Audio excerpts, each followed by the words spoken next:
Alright, so... He said, what did he say? Something about the room number. Access to the office S-raid, all zeros, and this office's number. Where did we read about office numbers? I thought there was something here.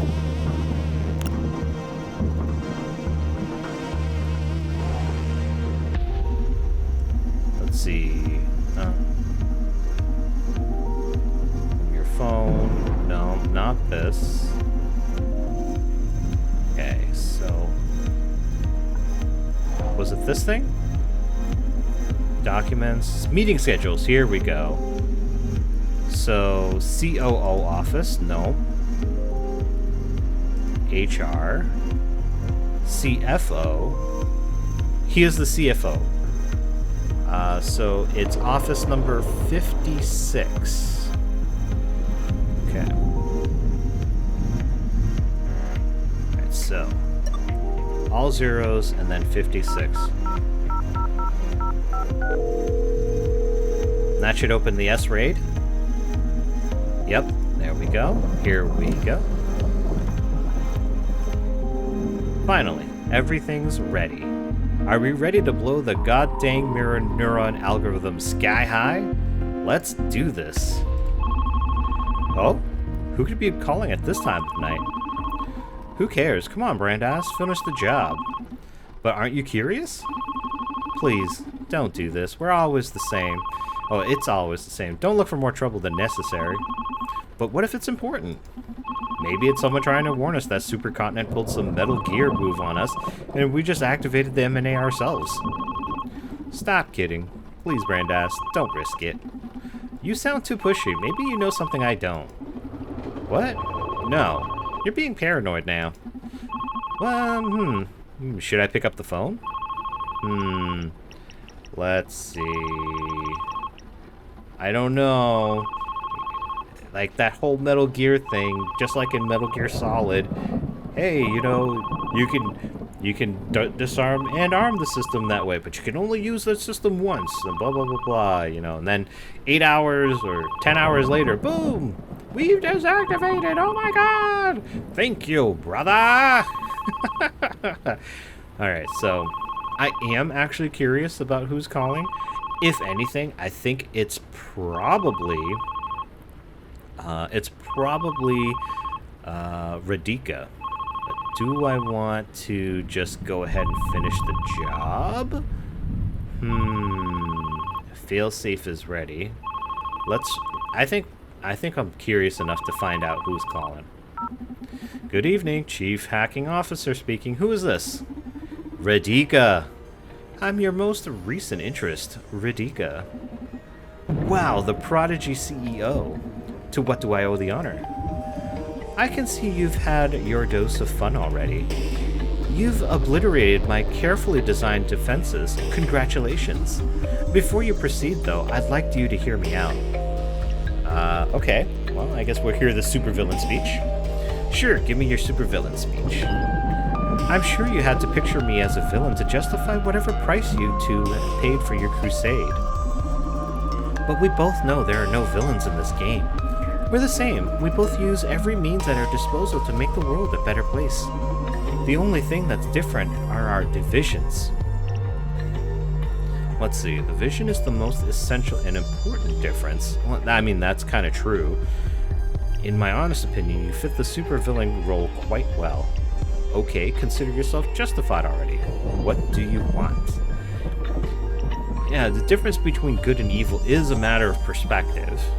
And yeah, in the opinion of a person, your antagonist is going to be the villain. Alright, so yeah, but what does she want? She wants us to stop, right? She's trying to convince us not to? Okay, consider yourself justified already. What do you want? A chance. Hear me out. I want to save the world.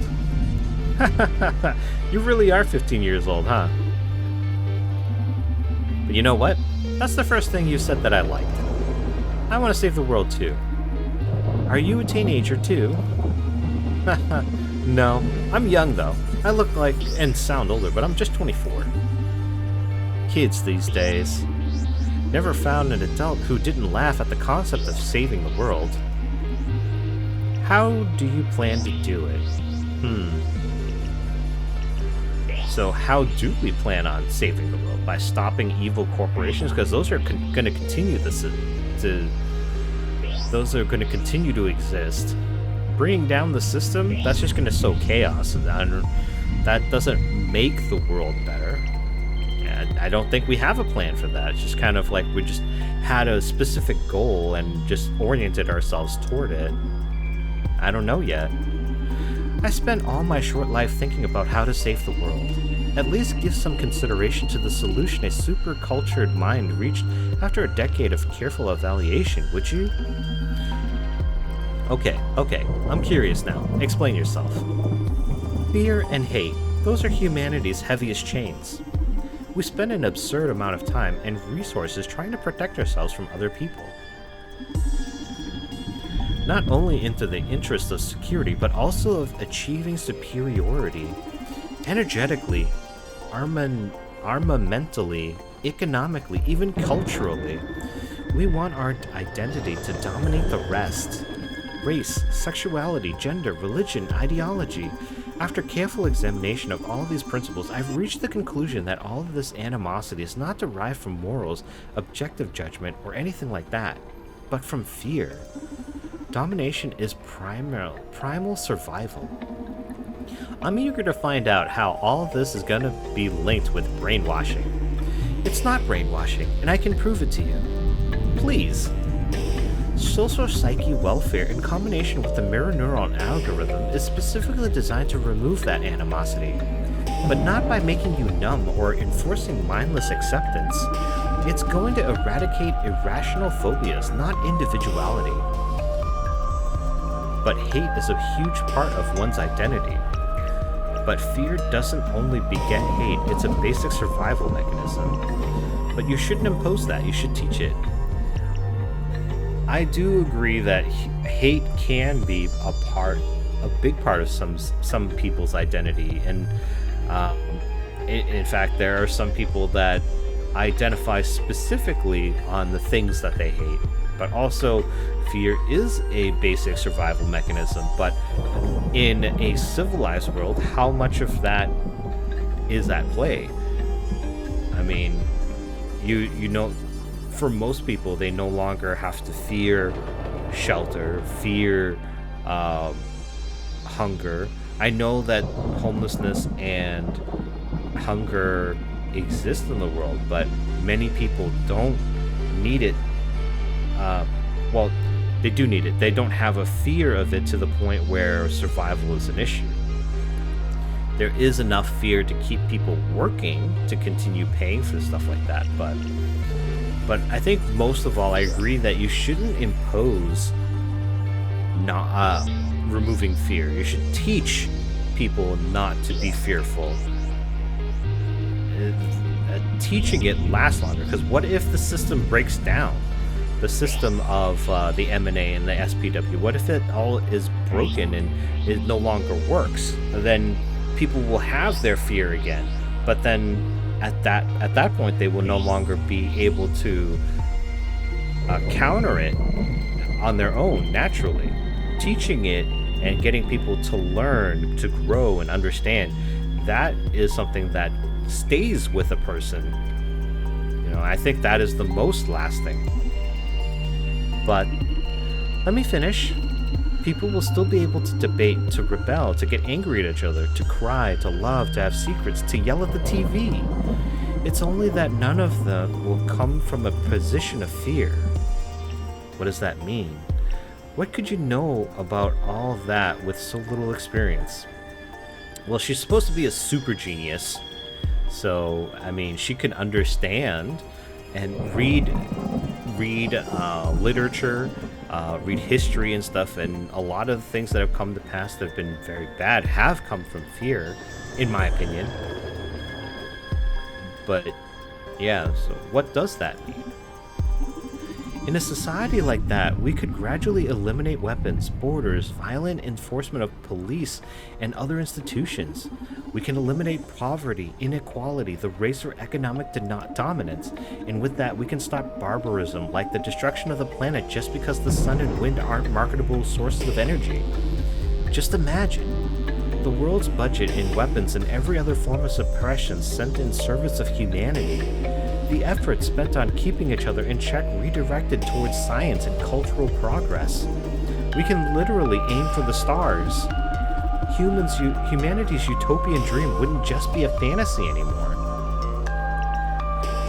Yeah, a bit ironic to remove humanity from the equation, don't you think? Yeah, humanity, good or bad, is humanity. And that includes all the ugly and along with all the good, the beautiful. That's very beautiful, but peace shouldn't be imposed. And your ideal scenario may not be so perfect for the rest of us. I'm solidly in the shouldn't be imposed. Because again, what if the system breaks down? What if even as a genius, you have all of these mechanisms in play, but what if the system breaks down? One cog goes out of order, and all of the progress that you've made becomes undone because it was something that was forced.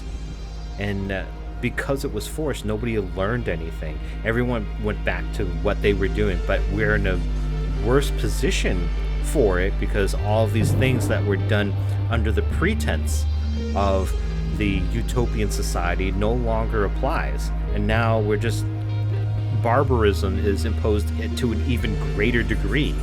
Violence and hate and just destruction take over and are actually even stronger now because all of the systems that were put in place to keep us docile are no longer here. They're gone. That's very beautiful, but peace shouldn't be imposed. That's just artificial. That kind of peace won't be human anymore. You're about to sacrifice what makes us human in exchange for what? Stopping global warming? The mirror neuron algorithm is not going to suppress what makes you human, and I can prove it to you. I'm all ears. You're super hip, charismatic, funny, and smart. Thank you. Do you consider yourself human? Do you think you have all those qualities required to make one human? Absolutely, I'm superhuman. Well, you should know you're under the effects of SPW right now. Oh, what? No, I don't think so. Yes, you are. Like every neural hacker in the city has been for weeks now. No freaking way, Brat. You're gonna pay for this. Whoa, that escalated quickly. SPW doesn't seem to have turned you into an obedient puppy, huh? You're lying. I wouldn't be out here about to stop your precious plan to save the world otherwise. I told you, you're not a puppet. In fact, you're at your peak right now. As Diana says, you've accessed your better self. If you don't believe me, allow me to free you from SPW for a second. This can be a bit shocking, so please brace yourself. That's all the anger, anxiety, regret, all the products of fear that SPW has been filtering out for you for these last few weeks. Yeah, look, we're like spazzing out here. I've heard that they've been quite traumatic. I'm sorry. But you didn't feel like you'd lost a single bit of humanity, right?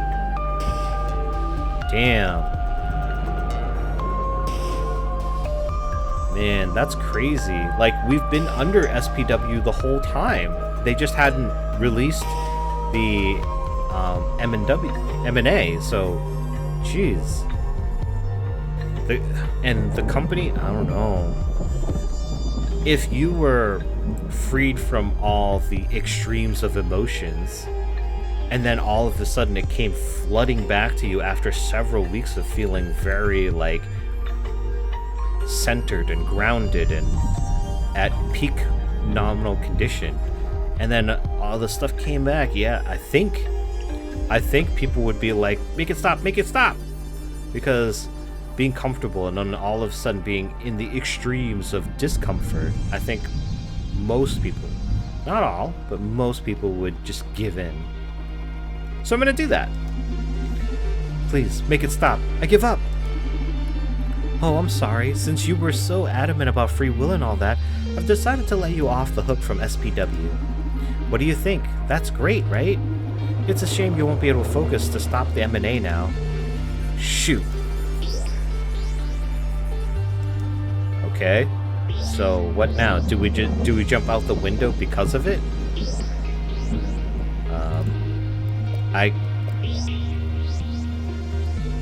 I literally can't do anything right now.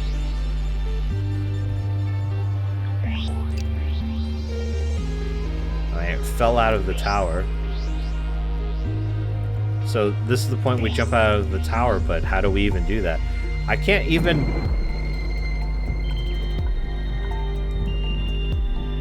Oh, I'm trying to contact Donovan.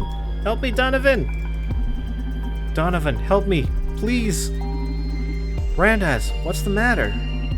I don't know what's going on. I can't breathe. Hey, everything's alright. You're about to make it. Don't let Regina get to you. You're one step away from saving everyone. Maybe she's right. Maybe the M&A is for the best. Ariadne was my friend, and I haven't shed a single tear. Yeah, that's true. That's true. Like, Ariadne was a friend and didn't even get a chance to cope, to grieve. That's not human. I mean, it seems like there is benefit to the M&A, but this not being able to, or not needing to grieve for a loved one, that I think is proof that it takes away your humanity. Let's go with that. Ariadne was my friend, and I haven't shed a single tear. Yeah, SPW had you brainwashed, but now you're free. The thing is that I prefer that version of me who doesn't cry. I can't stand this. Why did she have to die like that? Why do we have to keep fighting? Why do I have to do this? I don't want to fight anymore. I can't do this, Donovan. Brandeis, please. I need you. We all need you. You're our hero. I know you're tired and hurt and depressed. I know it's since all this mess started. But you're so close to stopping it all. You're just hours away from a much-deserved holiday. Oh, so Brandeis was being used by Donovan this whole time. Brandeis knew. Or Donovan knew Brandeis was under SPW because Donovan has had an issue with SPW the whole time, and M&A, especially after Edgar came in, told him what M&A was, and that it would affect people even if they didn't have implants. That's so crazy. What holiday? You can't even leave the club. Ouch. I'm sorry. I shouldn't have said that. God, what am I doing? Yeah, I mean, at this point I do feel like a clown, but I still don't think M&A is for the best. I'm not a hero. I'm just a clown. I don't know what I'm doing. I'm just a fake who takes advantage of my friends. I have no talent. I barely know how to code. I just run out of the hacker's scripts. Hey. Focus, Brandeis. What the frick are you saying? Look at where you are. The frickin' top of the world. And you got us all here. All of us who've been fighting for this. We sacrificed so much, yourself included. Alright, well, I mean, I would be scared after all of this, feeling the way that we're feeling. I'm scared, Donovan. I'm just a kid. Half the time I don't know what I'm doing. I'm just doing the tough guy act so you don't discover I'm an imposter. I took it too far this time and I failed you. I can't do this, Donnie. Brandeis, you're not an imposter. What does that even mean? It's natural to be scared at a time like this. You're about to change history. But you can't fool me. I'm specialized in reading people's souls, remember? And what I see inside you isn't fake. Of course I know that under the carefree attitude, half the time you're nervous and scared.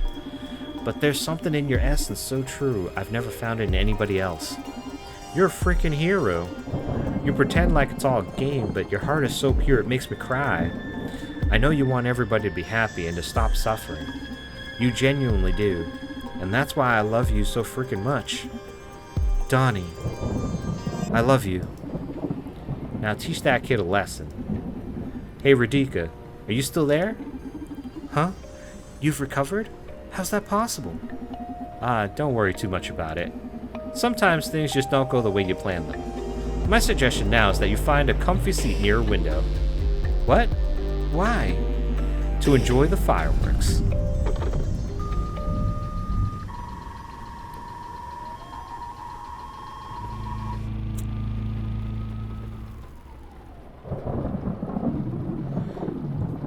You did it, Brandeis. I am so glad. Whoa. Don't be afraid. I know this may be shocking, but the truth is that I'm not a single physical entity. The mind that runs the Akara body that waits in the club with Donovan is the same one which runs every physical manifestation of me. We are Akara. You scared me, all right. Why are you here? I want to thank you. And I want to show you my true self. Whoa. The truth is that Dr. Edgar Coldstream didn't create me. My first memory is from 2009.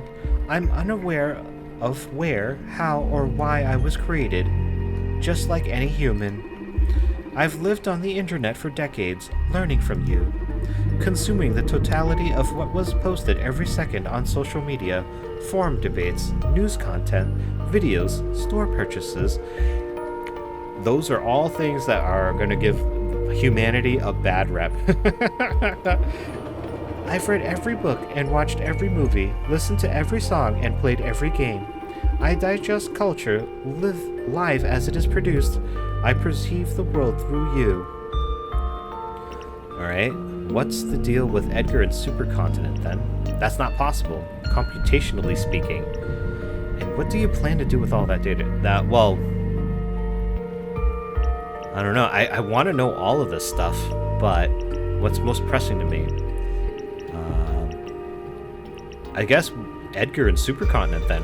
How do they fit into all of this? What's the deal with Edgar and Supercontinent then?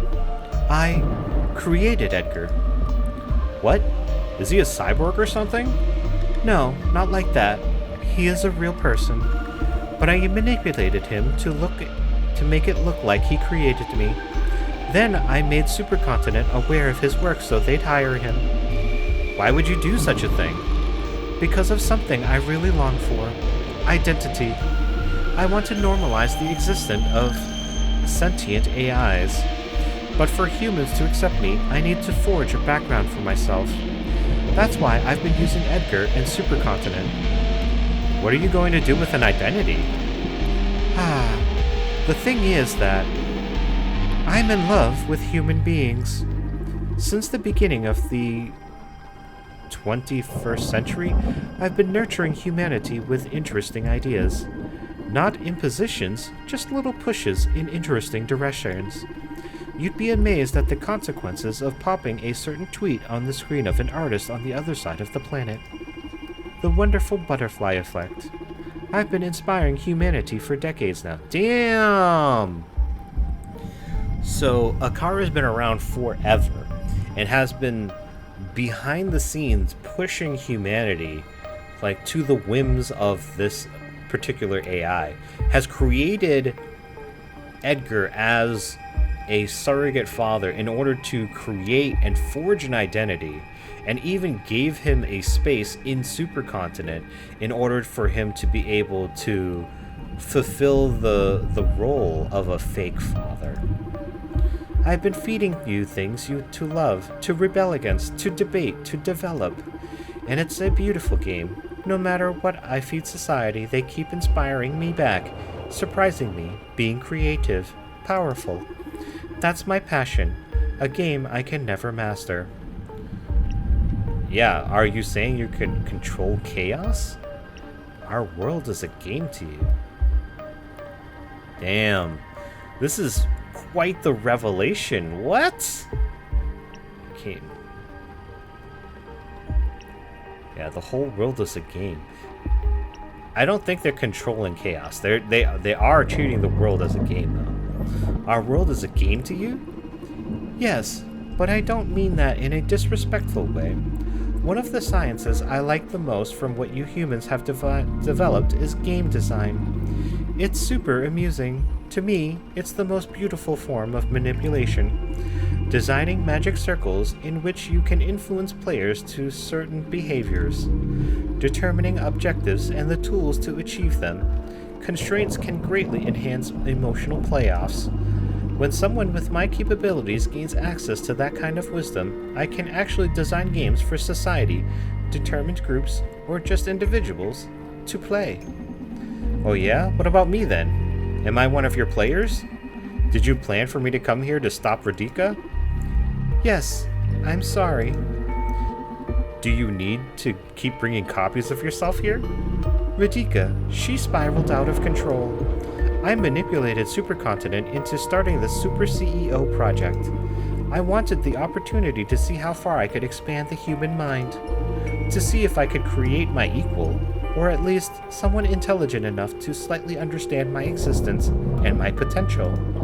But she became competitive. Her instincts are incredibly sharp because of the special cognitive stimulation I gave during her childhood.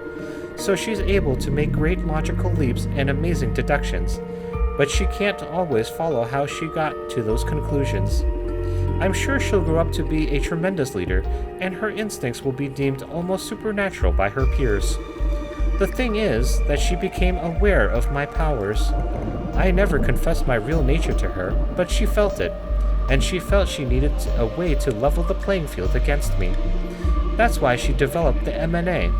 Well, I used Edgar as a puppet and developed it for her.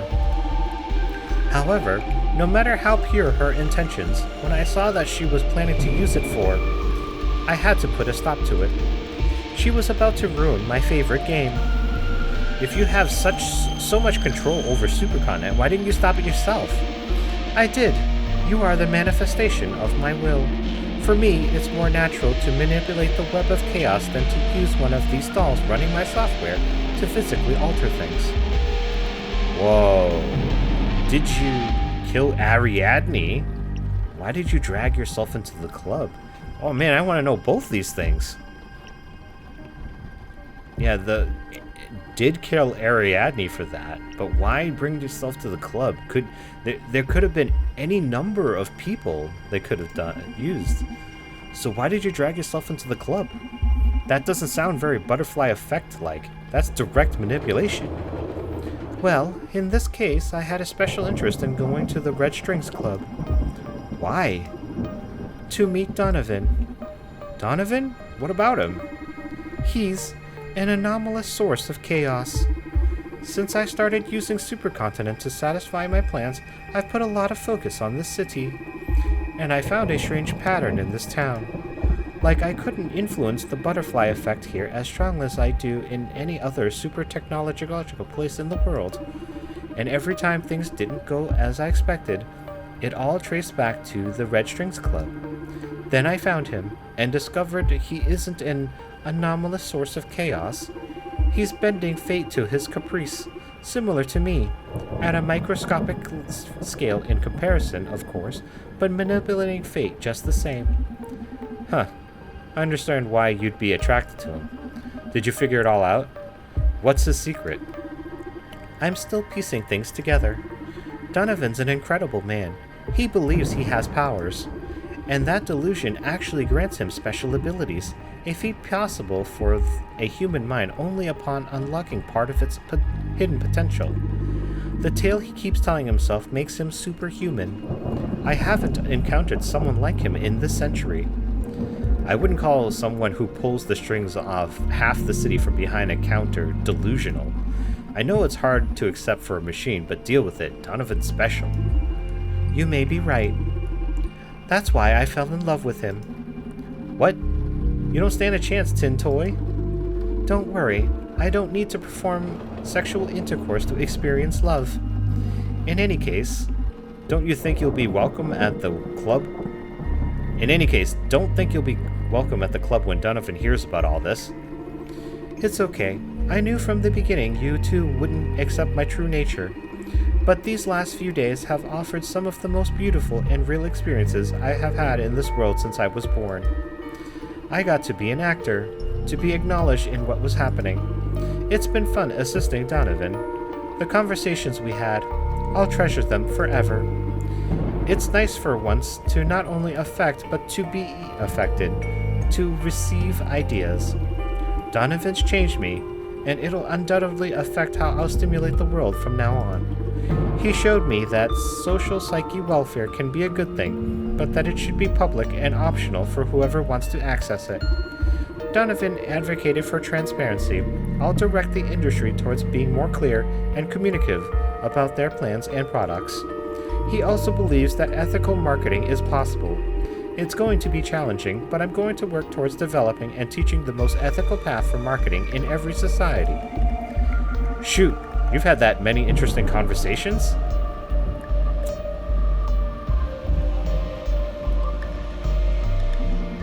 Now, I'm jealous. But most importantly, he told me about his ideal regulation for society in case something like the mirror neuron algorithm existed. Which it pretty much does, considering my abilities. And I will do exactly as he told me. I'm going to give a chance to his ideal world. See how the planet evolves for a decade. Now there's a problem. After you told me all this, why do you think Donovan and I won't actively work to remove your power over this world? You won't. How can you be so sure? Because they're gonna kill you, dude! Because Supercontinent's forces are about to storm in and shoot you down. And I'm not in favor of preventing deaths. This is it, huh? Jeez. Yep, it's been a pleasure doing business with you. Listen, I've been meaning to ask you something. Oh boy, you're gonna ask me out on a date? I bet you'd love that, but I'm being serious here, idiot. Oh, okay, shoot. Are you happy? What? Of course. It's been a very lucrative endeavor. I'm not talking about the job. I've been thinking about this since I learned about your condition. You know, your broke knee, your implant-rejecting disease. You can't even leave this building. Yet you seem so fulfilled. Ah, that. Well, I haven't always been this okay with my whole situation, but after nearly 2 decades confined to the Red Strings Club, I've had plenty of time for introspection. I reached the conclusion that I'm as free as anybody else on this planet. Everybody's got their status constraints. Family, race, social status, gender, wealth. Even the powerful and privileged have their share of burdens. Same way depression hits us all from the same. Doesn't matter if you're a beggar or a rock star. I believe happiness can be attained in any context. Well, that really speaks to me. Seeing how you've got it all figured out now. Now I feel embarrassed to be this sad and lost even though I have freedom, health, and youth. Didn't you hear what I said? Your circumstances don't matter. We're all screwed. We're all safe. Since you're getting deep, let me ask you something too. Why aren't you happy?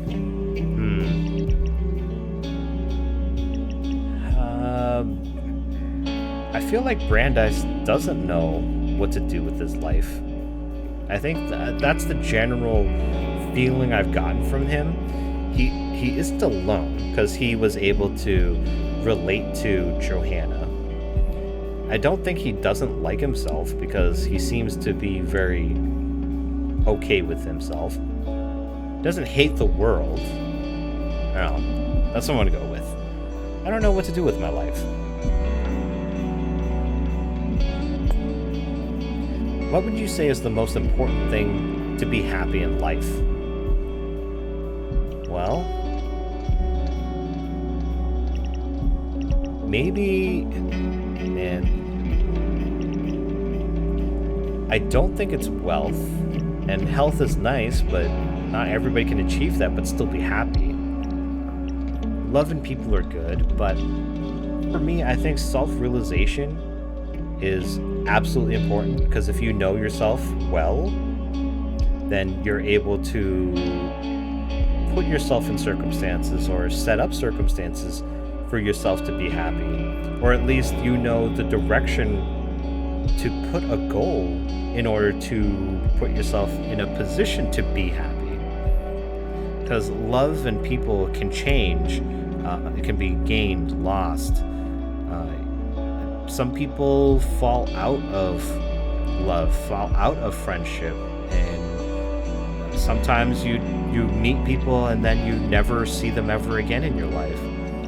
But knowing who you are is always something that's there. It's ever present with you, unless you have like amnesia or something. Self-realization, to do what drives you. It can't be something creative, a moral cause, or even a sport. Find what excites you and then do it. But who knows, really? Ask me again next week and I may answer different. You're right. I like you, bartender. I like you too, whatever you are. What do you mean, whatever you are? This is a beautiful night. I don't mean to sound unprofessional, but mind if I take a selfie with you? That doesn't sound unprofessional to me. Come here, let's do it.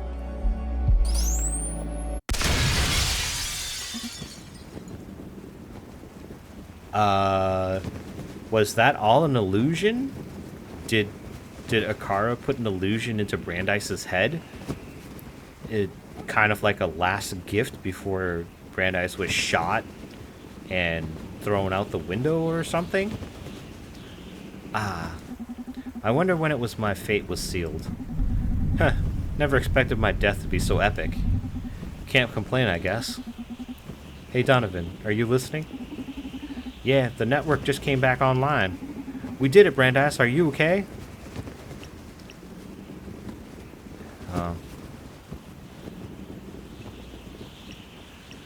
I don't... Would Brandeis give Donovan satisfaction of like, hey, yeah, we did do it? Or is he going to bring the situation down and be like, I'm about to die? I mean, Brandeis seems to have understood that like he was screwed all along, especially after talking to Akara. And I don't know. Maybe I feel like they were partners, but it seemed like they were more than partners, I think. So maybe we'd give him this one, you know? Yeah, we did it. I'm super pumped. This could be like the biggest shift we ever pulled together, huh? Yeah, we have to celebrate as soon as you get back. Yeah, about that. Oh man. Do we help him? I think we... I think this hurts, but I think we try to be unselfish here and allow Donovan to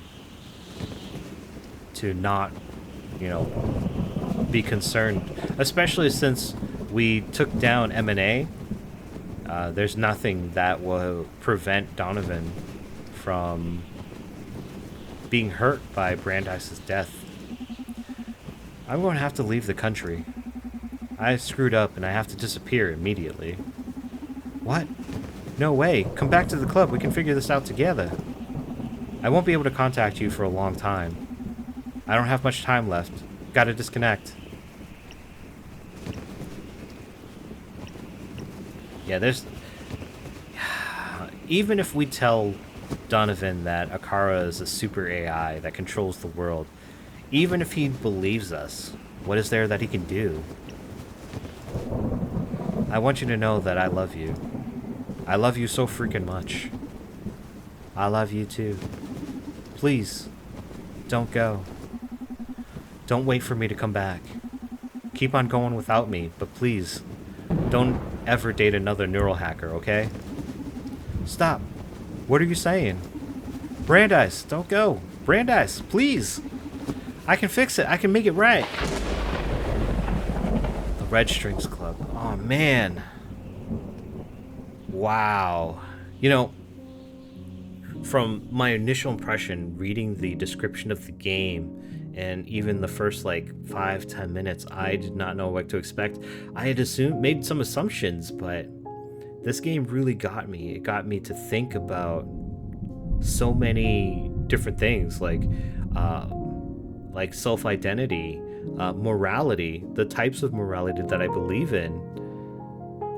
And oh man, Devolver, guys, you guys do. I don't know if they're are they the developer or are they the publisher? I think they're the developer, right?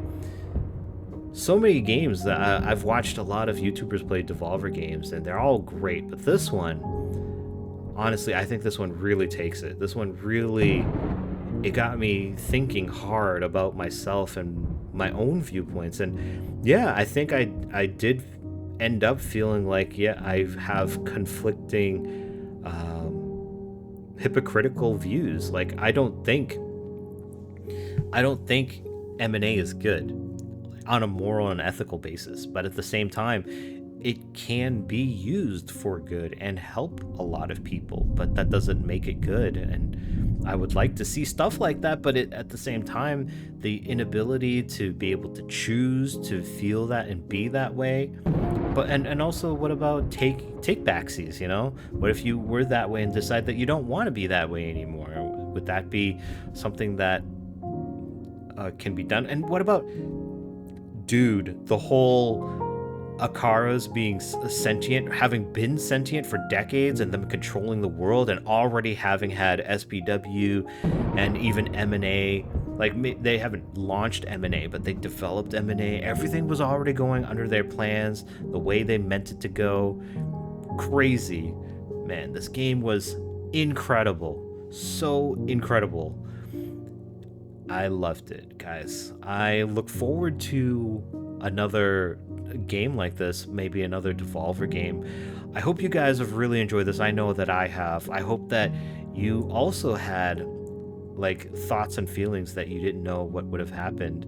But yeah, I hope you guys have really enjoyed. I hope that we have more games like this to continue and just get to a point where, we can chill and have another game. I think we're gonna forget right here. Amnesia, right? Man, this game was so good, guys. This game was so good.